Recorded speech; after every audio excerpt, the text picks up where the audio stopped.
चलते हैं सीधे अपने सहयोगी अभिषेक के पास। इस वक्त हमारे साथ धनबाद से जुड़े हुए हैं। अभिषेक, देखिए, मुख्यमंत्री हेमंत सोरेन ने यह निर्देश दिया और उसके बाद तमाम जो जिले हैं वहां के अधिकारी रेस हो गए हैं और अब प्रवासी मजदूरों को वापस लाने की कवायद भी शुरू हो गई है। और धनबाद में तो बाकायदा आज शाम तक सारी बसों की लिस्ट भी मांगी गई है और गोल्फ ग्राउंड में बसों को जमा करने का निर्देश भी दिया गया है। जी बिल्कुल सही कहा आरती, ये एकदम सही है कि जैसे ही मुख्यमंत्री का दिशा निर्देश जारी हुआ है उसके बाद प्रशासनिक तरीके से पूरे कार्य जो है शुरू हो गई है।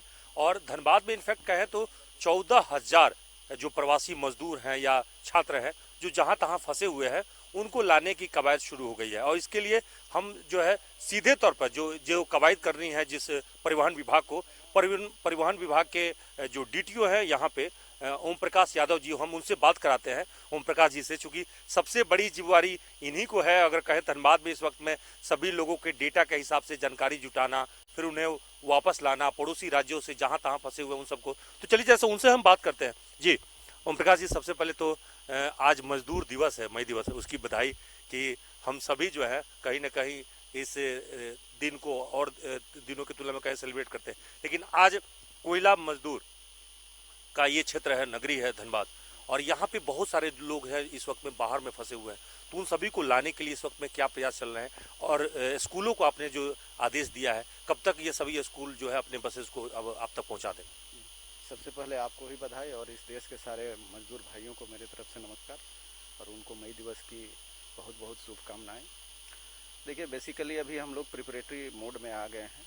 कल ही डायरेक्शंस आया है विभाग से कि राज्य के जितने भी बाहर हमारे मजदूर भाई बहन हैं उनको ले आना है। धनबाद ज़िले में अभी तक जो डाटा मिला है उसके हिसाब से लगभग 16,000 मजदूर बाहर रह रहे हैं यहाँ के। और इसमें से जो अभी प्रायोरिटी हम लोगों ने फिक्स किया है, विभाग के द्वारा दिया गया है कि 6 राज्य जो हमारे पड़ोसी बॉर्डर से सटे हुए राज्य हैं, बंगाल, बिहार, छत्तीसगढ़, मध्य प्रदेश और उड़ीसा, यहाँ जितने मजदूर भाई बहन फंसे हुए हैं उनको हम लोगों को अभी तत्काल तुरंत ले आना है। इस संबंध में हम लोगों को तैयारी के लिए बोला गया था, जिसके आलोक में कल से ही काम शुरू हो गया है। और सारे स्कूल्स के जो अच्छे कंडीशंस में बस हैं प्लस जो प्राइवेट बसेज हैं, सारे बस ओनर एसोसिएशन को निर्देश दिया गया है कि आज 11 बजे तक वो सारा इन्फॉर्मेशन ड्राइवर्स के नाम के साथ कुछ कवायद उसी तरह से कर रहे हैं जैसे इलेक्शन में आप लोग गाड़ियों को लेते हैं। इलेक्शन से भी बृहद है ये, क्योंकि इसके लिए समय कम है और सारी चीज़ों को कुछ पैरामीटर्स हैं उसको तय मापदंड के आलोक में सारी चीज़ों को फॉलो करते हुए लाना है मजदूरों को। तो इसमें तो आपके 2 तरह के मजदूर हों, एक जो झारखंड के अंदर में फंसे हुए हैं धनबाद में, उनको यहीं किसी जिले में जाना होगा, और दूसरा वो जो पड़ोसी राज्यों से लाना है, यानी दोनों तरह के लिए आपको बस की सुविधा उपलब्ध करानी होगी। जी बिल्कुल। अभी सबसे पहले तो हम लोग जो बाहर हैं उसके लिए फर्स्ट फेज में तैयारी कर रहे हैं। कितने बसें की जरूरत पड़ेगी इस वक्त में? अभी तत्काल मैं धनबाद में 200 बस का व्यवस्था, अभी मैं 200 के लगभग बस के लिए मैंने अपना प्रिपरेशन किया है, टारगेट रखा है। चूँकि काफ़ी लोग बाहर हैं, ड्राइवर्स भी बाहर हैं, सबको लाने की सुविधा, सबको गाड़ी पास दे रहा हूँ ऑनर्स को कि वो तत्काल अपने ड्राइवर्स को ले आए। एक और भी है लोग के कि जो बहुत सारे लोग ऐसे हैं जिनके परिजन या कोई व्यक्ति बाहर में है और वो निजी वाहन से लाना चाहता है, तो क्या इसकी अभी चूँकि गृह मंत्रालय ने अभी तक ऐसा कोई दिशा निर्देश नहीं दिया है? हम लोग पूरी तरह से भारत सरकार और राज्य सरकार के जो दिशा निर्देश हैं उसी का अनुपालन करेंगे। जैसे जैसे डायरेक्शंस आएंगे उसी के हिसाब से जिला प्रशासन यहाँ काम करेगी। अच्छा, कुछ ऐसे भी छात्र हैं जो कोटा में फंसे हुए या कहीं दूसरी जगह फंसे हुए हैं, तो उनके लाने की व्यवस्था क्या होगी?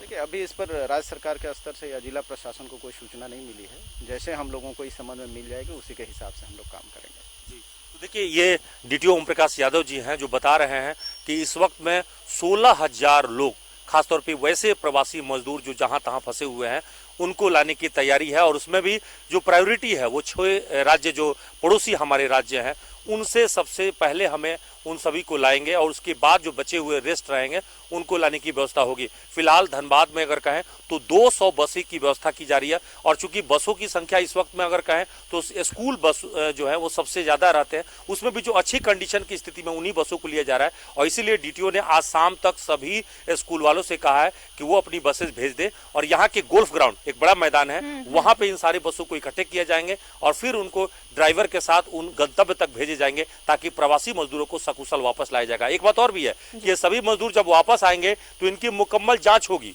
इनको वो सारी यही सवाल चीजें मेरा ये था फुलफिल अभिषेक करने कि होंगे। देखिए डीटीओ का काम तो अभी यहाँ से शुरू हो रहा है कि वो बसें कलेक्ट करेंगे और उसके बाद दूसरे राज्यों में, जिन 6 राज्यों की बात हो रही है वहां पर भेजे जाएंगे, वहां से मजदूरों को वापस लाया जाए। लेकिन उसके बाद जो मेडिकल टीम है उनकी जो जिम्मेदारी है वो बढ़ने वाली है, क्योंकि जब मजदूर वापस लौटेंगे तो उनकी जांच, उन्हें क्वारंटीन करना है, आइसोलेट करना है, ये तमाम कवायदे भी होंगे और उसके बाद स्वास्थ्य विभाग की जिम्मेदारी बढ़ जाएगी।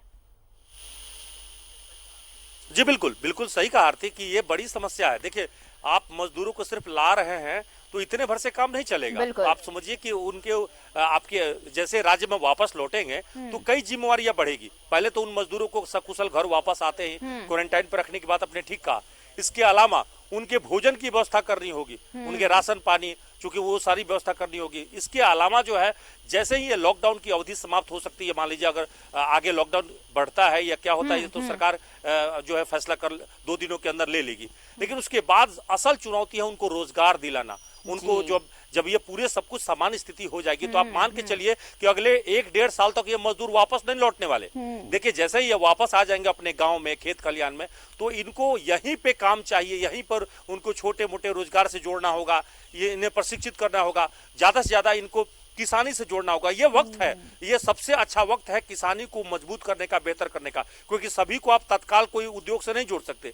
तो ऐसे में जो लोग लौटेंगे उन्हें किसानी या मजदूरी का कोई काम लोकल स्तर पर दिया, जैसे मनरेगा का काम है या किसानी बागवानी का काम है, फसल का काम है, सिंचाई का काम है, उसमें कहीं ना कहीं इन सबको इंगेज करना होगा, क्योंकि बैठा के आप बहुत ज्यादा दिनों तक नहीं खिला सकते। अर्थव्यवस्था की ऐसे ही हमारी जो है बुरा हाल होते जा रही है। बिल्कुल अभिषेक, तो और इसलिए ये कहना चाहिए कि ये समस्या की बात कही जा रही है कि मजदूरों को लाना एक समस्या थी, वो समस्या अगर खत्म करने जा रही है सरकार तो एक नई जिम्मेदारी भी शुरू होने जा रही है। और अब जब मजदूर वापस लौटेंगे तो जिम्मेदारियां और बढ़ेंगी और उन चुनौतियों से निपटना एक बहुत बड़ी चुनौती होगी राज्य सरकार के लिए और प्रशासन के लिए, ताकि क्योंकि लॉकडाउन खत्म होने के बाद ये जो तमाम सवाल आपने उठाए हैं उन सवालों के जवाब सरकार और प्रशासन दोनों को ढूंढने पड़ेंगे। फिलहाल हमारे साथ जुड़ने के लिए बहुत बहुत शुक्रिया अभिषेक आपका। तो धनबाद के सभी स्कूलों की बस जो है वो उसे कलेक्ट करने के लिए निर्देश दिया गया है। गोल्फ ग्राउंड में सभी बसें जमा करने का निर्देश दिया है और अब वहां से ये बसें 6 अलग अलग राज्यों में जाएंगी जहां से अप्रवासी मजदूरों को वापस लाया जाएगा।